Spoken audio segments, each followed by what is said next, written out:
कभी सोचा है क्या एक भयानक हादसा किसी देश को हमेशा के लिए बदल सकता है?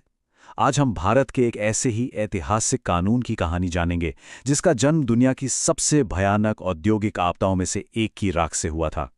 ये कहानी है एनवायरमेंट प्रोटेक्शन एक्ट 1986 की।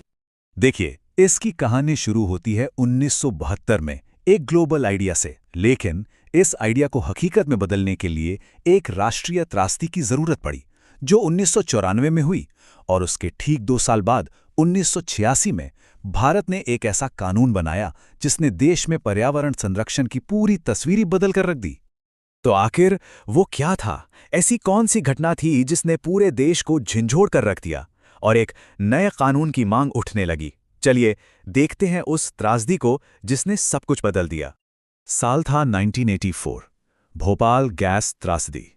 ये सिर्फ एक एक्सीडेंट नहीं था, बिल्कुल नहीं। ये एक ऐसी तबाही थी जिसने साफ साफ दिखा दिया कि भारत के उस वक्त के पर्यावरण कानूनों में कितनी बड़ी बड़ी खामियां थीं। एक वेकअप कॉल जिसकी कीमत हजारों जानें थी, और ये एक ऐसी कीमत थी जो देश दोबारा कभी नहीं चुकाना चाहता था। तो सबसे बड़ा सवाल यही उठता है, इस आफत से भारत ने आखिर सीखा क्या? जवाब मिला पर्यावरण संरक्षण अधिनियम के रूप में। इस ट्रेजेडी का सीधा सीधा रिएक्शन था ये कानून। हाँ, भोपाल त्रासदी ने आग में घी का काम तो जरूर किया, लेकिन इस कानून के जो बीज थे वो काफी पहले ही एक इंटरनेशनल स्टेज पर बोए जा चुके थे। इस कानून की जड़ें असल में 1972 के स्टॉकहोम कॉन्फ्रेंस तक जाती हैं। ये एक ऐतिहासिक ग्लोबल मीटिंग थी जहां दुनिया भर के देश पहली बार, फर्स्ट टाइम एवर, इंसानी पर्यावरण को बचाने के लिए एक साथ आए थे। और बस वहीं से भारत के लिए एक मजबूत कानून का ब्लूप्रिंट तैयार हुआ। अब आगे बढ़ते हैं और इस कानून के उन 4 पिलर्स को समझते हैं जो इसे इतना पावरफुल, इतना कॉम्प्रहेंसिव बनाते हैं। तो क्या चीज इस कानून को इतना शक्तिशाली बनाती है? इसके पीछे हैं 4 खास बातें। 1, इंटीग्रेटेड अप्रोच, यानी सब कुछ एक साथ। फिर केंद्र सरकार को सुप्रीम पावर। तीसरी, नागरिक सहभागिता, यानी आम लोगों की भागीदारी। और चौथी, एक साइंटिफिक अप्रोच। चलिए एक एक करके इन सबका मतलब समझते हैं। सबसे पहले इंटीग्रेटेड लॉ। इसका मतलब है एक अम्ब्रेला लॉ, मतलब एक ऐसी छतरी जिसके नीचे पर्यावरण से जुड़ी हर चीज आ जाती है। पानी, हवा, जमीन, यहां तक कि शोर भी, सबके लिए एक ही सेट ऑफ रूल्स। पहले जो अलग अलग बिखरे हुए कानून थे, उनके मुकाबले ये एक बहुत बड़ा बदलाव था। इस कानून की दूसरी बड़ी ताकत, ये केंद्र सरकार को पूरे देश में पर्यावरण नीतियों को कंट्रोल करने का हक देता है। अब सवाल उठता है, ऐसा क्यों किया गया? सिंपल, ताकि जब पर्यावरण की बात आए तो पूरे देश में एक जैसी और तेजी से कार्रवाई की जा सके। कोई कंफ्यूजन नहीं, कोई देरी नहीं। अब आती है इस कानून की शायद सबसे क्रांतिकारी बात। ये पावर सीधे लोगों के हाथ में देता है। इससे कोई भी आम नागरिक पर्यावरण का एक तरह से गार्ड बन सकता है। अगर कहीं कोई नियम तोड़ा जा रहा है तो वो 60 दिन का नोटिस देकर सीधे शिकायत दर्ज करा सकता है। सोचिए कितनी बड़ी बात है ये। और चौथा पिलर, इस कानून ने पर्यावरण संरक्षण को अंदाजे से निकालकर साइंस पर लाकर खड़ा कर दिया। ये प्रयोगशालाएं बनाना, सैंपल्स कलेक्ट करना और डेटा को एनालाइज करना जरूरी बनाता है।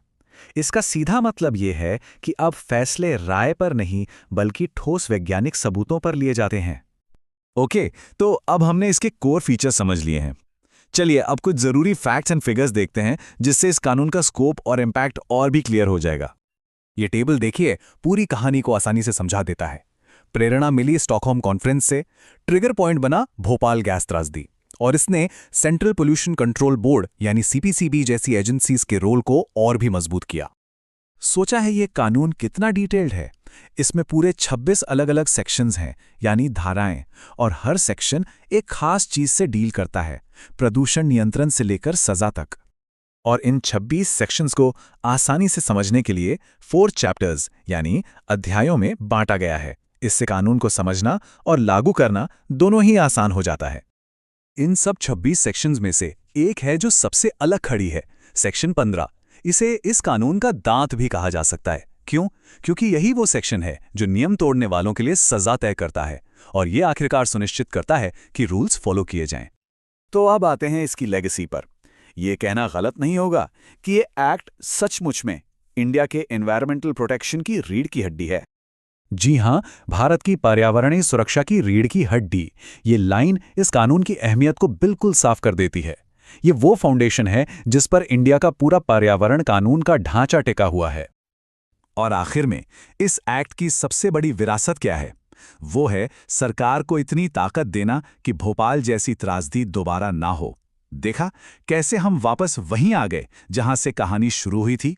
यही इस कानून का असली मकसद था। लेकिन एक सवाल जरूर है जो सोचना चाहिए।